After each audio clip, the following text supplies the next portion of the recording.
What does it mean to be nobody? Not just unimportant, but literally nameless, invisible, erased. Her name is Netochka Nezvanova. In Russian, that translates roughly to nameless nobody. It's not just a name. It's a wound, a scar, a statement about what the world did to her. This is the story of a girl who spent her childhood watching genius destroy itself, who loved a monster, who was rescued by wealth only to discover that luxury can be its own kind of prison, who formed the most intense, complicated relationships with other girls and women, connections so passionate they frighten the adults around her. And here's the heartbreaking part. We'll never know how her story ends. Because in 1849, just as Dostoevsky was writing this novel, the police came. They arrested him for revolutionary activities, for attending meetings where people discussed radical ideas, for reading banned literature aloud. He was sentenced to death. He stood before a firing squad, waiting to die. At the last possible second, his sentence was commuted to hard labor in Siberia. 4 years in a prison camp, 4 more years in exile. And when he finally returned to St. Petersburg in 1859, he never finished Netochka's story. What we have is a fragment, about 180 pages, a prologue to something that was meant to be epic. But even incomplete, Netochka Nezvanova is devastating, a dark psychological exploration of childhood trauma, artistic failure, obsessive love, and the many ways people can be trapped. This was written in 1848 when Dostoevsky was just 27. It's his most experimental early work, told from a female perspective, exploring themes he'd never attempted before. And buried in these pages are the seeds of everything he'd later become. So let's enter the world of Netochka, the nameless nobody who saw too much, loved too deeply, and was condemned to remain forever on the outside looking in. Part 1. The Genius and the Girl. Efimov's madness picture an attic room in a shabby St. Petersburg apartment building. Cramped, cold, barely furnished. This is where 8-year-old Netochka lives with her mother and stepfather. Her mother is a seamstress working herself to exhaustion, sewing late into the night to earn enough to keep the family fed. She's a good woman. Kind, patient, long-suffering, but she's dying. Slowly. From overwork, from heartbreak, from the weight of loving a man who is destroying her. That man is Yegor Efimov, Netochka's stepfather, and he is one of the most complex, tragic, monstrous characters Dostoevsky ever created. Efimov was once a talented musician, a violinist of genuine ability. But somewhere along the way, talent curdled into delusion. He became convinced he was a neglected genius. Not just good, transcendent. The greatest violinist who ever lived. The problem? He stopped practicing, stopped performing, stopped doing the work. Instead, he sits in that attic room, raging about how the world has failed to recognize his brilliance, how his wife, Netochka's mother, has ruined him, how if she would just die, he could finally achieve his destiny. Yes, he openly wishes for his wife's death, and he makes sure she knows it. Efimov is manipulative, cruel, narcissistic. He married Netochka's mother for her small inheritance, 1,000 rubles, and once that money was gone, he declared that marriage itself had killed his talent. He refuses to work. He drinks. He rages. He blames everyone but himself and Netochka. She loves him. This is the terrible, twisted heart of the story. Netochka, as a young child, doesn't understand what's happening. She sees her mother as strict, cold, punishing, and she sees Efimov as her ally. Her father, the one person who understands her, she believes his stories. When he tells her they'll leave this poverty once her mother is gone, when he paints pictures of a glorious future in the big house with red curtains across the courtyard, she believes him. She dreams with. Dostoevsky is showing us something profound here, how children can be manipulated into loving their abusers, how a child's perspective can be so warped that they ally with the monster instead of the victim. Part 2. The concert when delusion shatters. Efimov has a friend from his youth, a musician named B. They trained together as young men. B had less natural talent than Efimov, but he had discipline, dedication, humility. He worked, he practiced, he slowly built a career, and now B is successful. Famous even.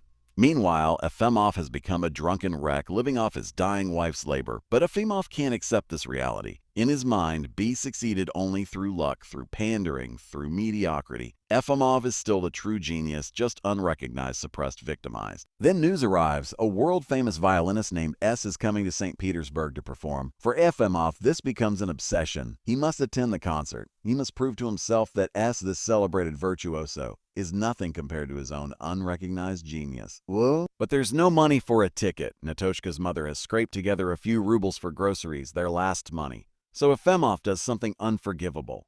He manipulates Netochka, his little girl who loves him, who trusts him, into stealing the money. He sends her to the market with the grocery money and convinces her to give it to him instead. Netochka's mother realizes what's happened. She's devastated. not just by the theft, but by the fact that her husband has turned her own daughter against her, then, unexpectedly, sends Efimov a ticket to the concert, a gift from an old friend who still cares despite everything. Efimov goes to the concert, and Netochka's mother, sick, heartbroken, destroyed, dies that same night. When Efimov returns, he's a broken man. Seeing S perform shattered his delusion. He saw real genius, real mastery, real dedication, and he finally understood. He is not a neglected genius. He is a failure. A man who wasted his talent through arrogance and laziness. The realization destroys him. Netochka, in her confusion and grief, clings to her father. Her mother is dead. Oh, but Netochka, in her child's mind, still chooses Efimov. She drags him toward the big house with red curtains, the dream they shared. But on the street, Efimov runs away from her. Just runs, a madman fleeing through the... Netochka chases after him, screaming, and collapses unconscious in the street. Efimov ends up in a hospital. He dies soon after, and Netochka is left alone. An orphan, traumatized. Her entire world shattered. Part 3. The Rescue. Entering a gilded cage, Netochka is rescued by Prince X, a wealthy, kind aristocrat who is friends with B and witnessed the tragic destruction of Efimov's family. The prince takes pity on this orphan child and brings her into his mansion. The very house with red curtains that Netochka dreamed about, she saved, given luxury, comfort, education. She should be grateful, happy, healed, but instead she becomes something else, an outsider. Because here's the thing about being rescued, you're never quite family. You're a charity case, a project, someone to be pitied and tolerated but never truly accepted. The prince's wife and mother-in-law make it clear that Netochka doesn't belong. She's from the lower classes. Her stepfather was a drunken madman. She's tainted. But as long as Netochka stays in her place, quiet, obedient, invisible, she's allowed to stay. The real complication is the prince's daughter, Katya. A love that terrifies Princess Katya is everything Netochka is not. Beautiful, aristocratic, willful, confident. She's used to being adored, obeyed, worshipped. And when this strange poor orphan girl arrives in her home, Katie is furious. She's jealous. Who is this intruder? Why is her father paying attention to this nobody? At first, Katie is cruel. She mocks Netochka, dismisses her, treats her with contempt, and Netochka, traumatized and lonely, endures it. But then something shifts. Netochka doesn't fight back or compete with Katya. She just loves her. Quietly, intensely, completely. And Katya, despite herself, is drawn to this strange, deep affection. Their relationship evolves through stages, jealousy to contempt to competition to something neither of them has words for. Friendship, obsession, love? Dostoevsky describes their connection with an intensity that's almost shocking. They become inseparable. They share everything, thoughts, feelings, secrets. They sleep in the same bed. They're emotionally and physically intimate in a way that makes the adults deeply uncomfortable. This is 1848, remember. Russia, aristocratic society. Two young girls forming this kind of passionate bond. It's scandalous, dangerous, unacceptable. Katya's mother and grandmother watch with growing alarm. They see Netochka as a corrupting influence, a bad element. Lower class and therefore morally suspect. And when Katya and Netochka become truly close, when they're happy together, lost in their own world, the family decides to intervene. They separate them. Katya is sent to Moscow with the family. And Netochka is sent to live with Katya's older half-sister, Alexandra Mikhailovna. The separation is brutal. Netochka and Katya don't even get to say goodbye properly. They're just torn apart. And Dostoevsky tells us they won't see each other again for 8 years. But because the novel is unfinished, we never witness their reunion. We're left forever with that moment of loss. Part 5. Alexandra, a different kind of prison Netochka, goes to live with Alexandra Mikhailovna and her husband, Fyodor Alexandrovich. Alexandra is gentle, maternal, introspective. In many ways, she's what Netochka might grow into, a sensitive, thoughtful woman trying to navigate a world that doesn't value such qualities. They bond quickly. Alexandra becomes both mother figure and friend. She educates Netochka, nurtures her talents. Netochka discovers she has a gift for singing and gives her emotional support. But there's a shadow over Alexandra's life, her marriage. Fyodor Alexandrovich is cold, distant. He treats his wife with polite indifference that borders on cruelty. He's never violent, never openly abusive, but he's emotionally absent. He withholds affection, warmth, recognition. And Alexandra, kind, loving Alexandra, is desperately devoted to him. She tries everything to please him, to earn his love, to break through his icy exterior, but nothing works. Netochka watches this dynamic with growing unease. She senses something wrong, something hidden. Why is Pyotr so cold? Why does Alexandra accept this treatment? Then one day, Netochka accidentally discovers a letter hidden in an old book in the library. It's a letter to Alexandra from a former lover, a passionate, devastating letter. The man writes about their doomed love affair, the scandal it caused, the irreparable damage to Alexandra's reputation and marriage. Suddenly, everything makes sense. Alexandra married Pyotr under a cloud of shame, maybe to salvage her reputation after the scandal. And Pyotr, who perhaps married her for her family's wealth or connections, has never forgiven her. He punishes her every day with his coldness. Netochka's discovery of this letter sets off a chain reaction. Andrew realizes Netochka knows her secret. The emotional tension builds to a breaking point, and then the novel ends. We never find out what happened. We never learn if Alexandra confronts her past, if the marriage resolves, if Netochka reunites with Katya, if she becomes the strong, talented woman Dostoevsky intended. The story just... Part 6. The deeper meaning, what Dostoevsky was exploring. So what is this fragmented, unfinished novel really about? First, the destruction of artistic genius through ego and delusion. Efimov is a warning. He had talent, real talent, but he convinced himself that talent alone was enough, that he didn't need discipline, practice, humility, work. He became so obsessed with the idea of being a genius that he stopped doing the actual work of becoming one. Dostoevsky knew this trap intimately. He was a young writer surrounded by talk of genius, art, revolution. He'd seen talented people destroy themselves through arrogance. He felt the temptation himself. Efimov is what Dostoevsky feared he could become. Second, childhood trauma and the complexity of love. Netochka loves Efimov. Even though he's a monster, she sides with her abuser against her victim. This isn't because Netochka is bad or stupid. It's because she's a child and children don't understand the dynamics they're trapped in. Dostoevsky is exploring something modern psychology would later call trauma bonding, how victims can become attached to their abusers. How children's perceptions can be manipulated. This was groundbreaking for 1848. Most literature depicted children as innocent, simple. Dostoevsky shows us a child whose moral compass has been warped by the adults around her. Third class and the impossibility of escape. Netochka is rescued from poverty and brought into aristocratic luxury. But she's never truly accepted. She's always the poor orphan. Always on the outside. Dostoevsky is critiquing the Russian class system. You can't escape your origins. The aristocracy will never fully accept you. Charity has strings attached. Netochka thought the big house with red curtains would solve everything, but it's just a different kind of prison. Fourth, intense female relationships and societal. The relationship between Netochka and Katya is one of the most passionate, complicated connections in Dostoevsky's work. Is it friendship? Is it romantic love? Is it a proto-lesbian relationship? Dostoevsky never labels it, but he describes it with an intensity that makes clear this is love. Deep, consuming, transformative love. And society can't tolerate it. The adults panic. They separate the girls. They treat Netochka's influence as dangerous, corrupting.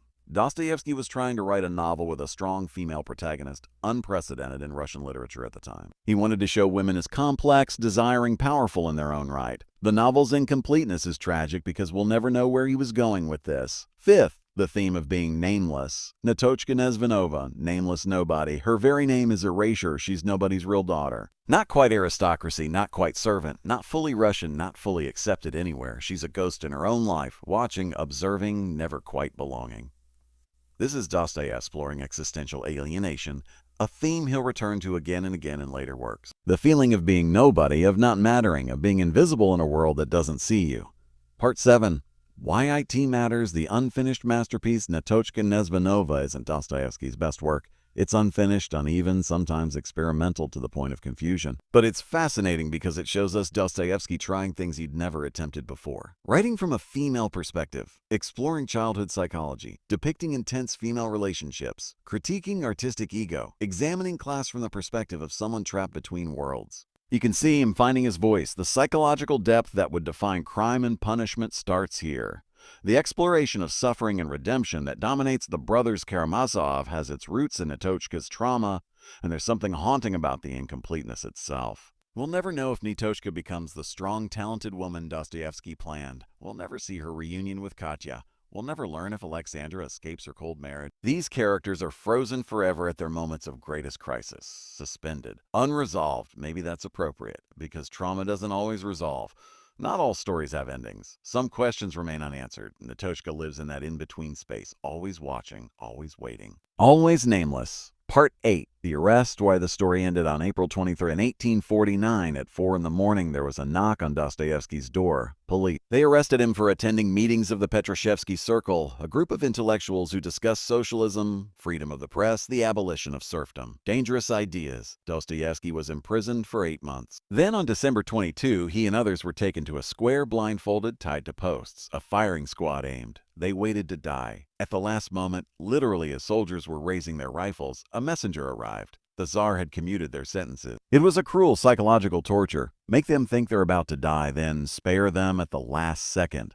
Dostoevsky's sentence: 4 years of hard labor in a Siberian prison camp, followed by 4 years of military service. He was 28 years old, and the promising young writer disappeared into the frozen wasteland. When he returned in 1859, he was a different man. The experience had broken him and remade him.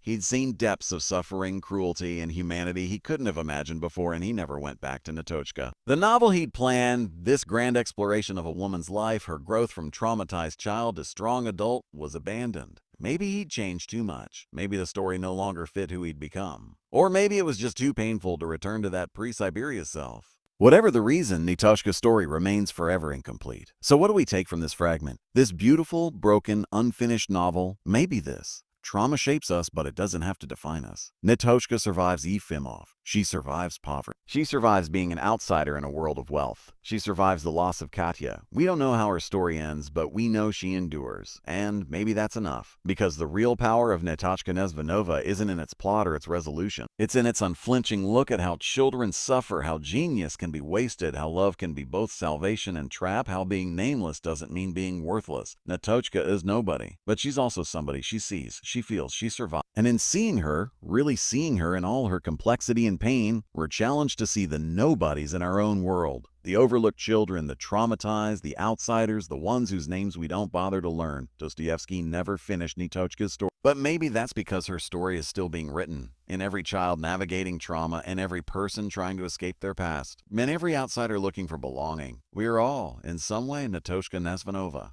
Nameless nobody's trying to become somebody, trying to matter, trying to be seen. And if this broken, unfinished fragment of a novel can make us see that, can make us recognize the humanity in those we'd otherwise overlook, then maybe it's more complete than we thought.